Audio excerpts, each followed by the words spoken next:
পশুরা রাজ্যে ফিরে এসেছে, রাজা সিংহেশ্বর খুশি হয়ে তাদের সম্মাননা দিচ্ছেন। চারপাশে আনন্দময় পরিবেশ।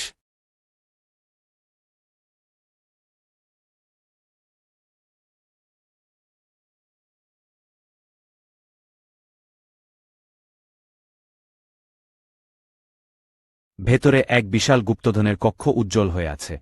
পশুরা আনন্দে উল্লাস করছে।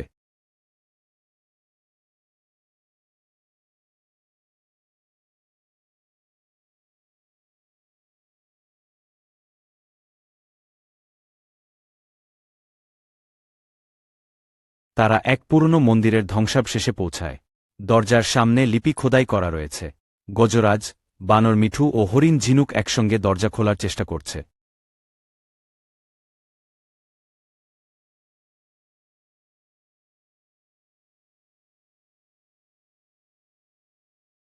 এক প্রবল স্রোতের নদী সামনে এসে পড়েছে।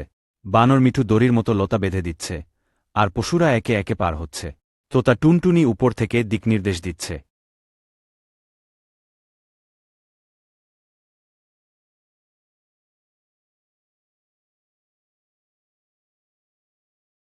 ঘন জঙ্গলের মধ্যে এক বিশাল অজগর সাপ তাদের পথ আটকেছে।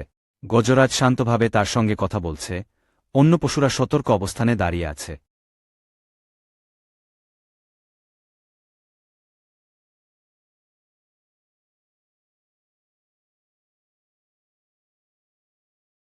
পশুরা প্রস্তুতি নিচ্ছে তাদের অভিযানের জন্য।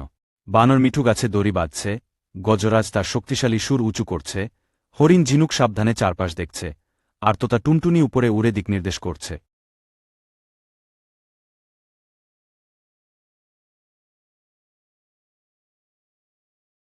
রাজ্যের প্রাচীন গ্রন্থাগারে এক পূর্ণ মানচিত্র পাওয়া যাচ্ছে। সিংহ রাজা সিংহেশ্বর সেটি হাতে নিয়ে উজ্জ্বল চোখে দেখছেন। পাশে বানর মিঠু, হাতি গজরাজ, হরিণ ঝিনুক ও তোতা টুনটুনি বিস্ময়ে তাকিয়ে আছে।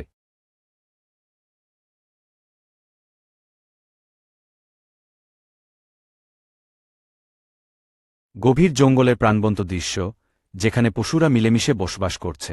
রাজা সিংহেশ্বর একটি উঁচু পাথরের উপর দাঁড়িয়ে আছেন। চারপাশে হাতি, হরিণ, বানর, কচ্ছপ, তোতা ও অন্যান্য প্রাণীরা রাজসভায় জড়ো হয়েছে।